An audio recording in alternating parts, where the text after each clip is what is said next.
नमस्कार मित्रांनो. इतिहासामध्ये एका गोष्टीचा अतिशय विपर्यास केला जातो. तो म्हणजे छत्रपती शिवाजीराजे यांनी केलेली सुरतेची लूट.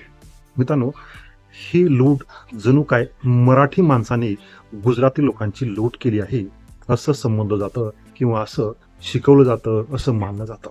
मित्रांनो, छत्रपती शिवाजीराजे हे ग्लोबल लीडर आहेत.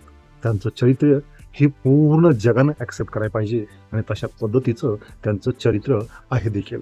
परंतु हे शिवरायांचं नाव कमी करण्यामध्ये किंवा त्यांना लहान करण्यामध्ये गुजराती लोकांचा देखील तितकाच हात आहे. मित्रांनो, गुजराती लोक छत्रपती शिवाजी महाराजांना काय मानतात, कसे समजतात किंवा महाराजांविषयी त्यांची भावना काय आहे, हे आपण आज या व्हिडिओमधून जाणून घेणार आहोत. मित्रांनो, सर्वात महत्त्वाचं म्हणजे सुरतेची लूट. छत्रपती शिवाजी महाराजांनी सुरतेची लूट का केली आणि सुरतेची लूट केल्याच्या नंतर छत्रपती शिवाजी महाराजांना या गुजराती लोकांनी कशा पद्धतीने समजलं. आज तागायत देखील महाराजांना हे गुजराती लोक लुटेरे अशा पद्धतीनं संबोधतात. मराठी मूर्खाला किंवा मराठी माणसाला हे लुटारे आहेत किंवा ही लुटारींची राज्य होता अशा पद्धतीने आज देखील त्यांची धारणा आहे. मागे पंतप्रधान नरेंद्र मोदी यांनी अरबी समुद्रामध्ये छत्रपती शिवाजीराजांचं एक स्मारक बनवण्याचं सांगितलं होतं. परंतु ते छत्रपती शिवाजी महाराजांचं स्मारक कधीही बनवणार नाहीत हे देखील किंवा ते का बनवणार नाहीत हे आपल्याला या व्हिडिओमधून लक्षात येईल.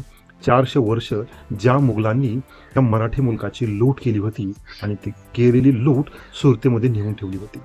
सुरत म्हणजेच मुघलांचं किंवा ती मुघलांची बाजारपेठ होती किंवा मुघलांचा जो काही इकडनं लुटलेला खजिना आहे, जो मराठी मुलकातून, मावळ पंथातून आणि शिवाजी महाराजांच्या राज्यातून जो काही लुटलेला खजिना होता, तो खजिना ठेवण्याचं एक ठिकाण हे सुरत होतं. म्हणजेच सुरत म्हणजे ही मुघलांची बाजारपेठ होती आणि ती बाजारपेठ लुटण्यासाठी छत्रपती शिवाजीराजे गेले होते. मित्रांनो, मुघल हे सुरुवातीपासूनच नाकर्ते म्हणायला लागते.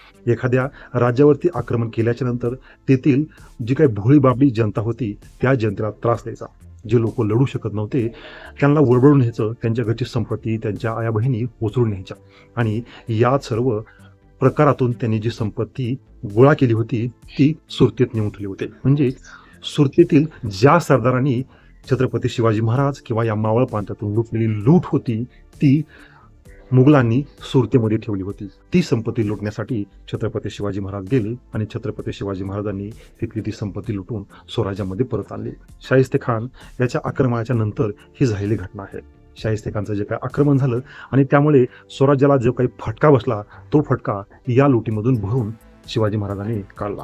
परंतु मित्रांनो, या सर्व गोष्टीचं त्या काळातही, अगदी अलीकडच्या काळातही आणि आता देखील मोठ्या प्रमाणामध्ये राजकारण केलं जातं.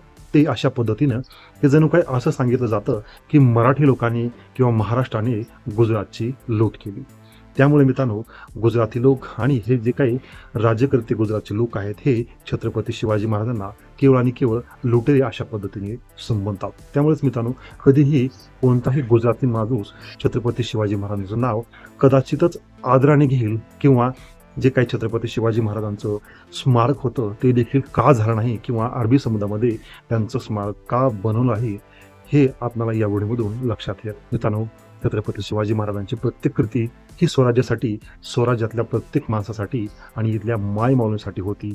त्यांची लूट जरी असेल तर त्या लुटीमधून या भागाचं कल्याण हवं आणि मुघल सत्तेला फटका बसावा असा छत्रपती शिवाजी महाराजांचा मानस होता. परंतु इतिहासामध्ये छत्रपती शिवाजी महाराजांना लुटेरे संबोधलं गेलं आणि या कृतीमागे त्यावेळेसचे कोणी इतिहासकर्ते होते किंवा असे खूपच कमी लोक होते की ज्यांना लिहिता वाचता येत होतं आणि अशाच लोकांनी छत्रपती शिवाजी महाराजांचा इतिहास खोट्या पद्धतीने लिहून ठेवला आणि महाराजांचं जे काही एवढं मोठं चरित्र होतं या चरित्रावरती डाग लावण्याचं काम देखील या लोकांनी केलं आहे.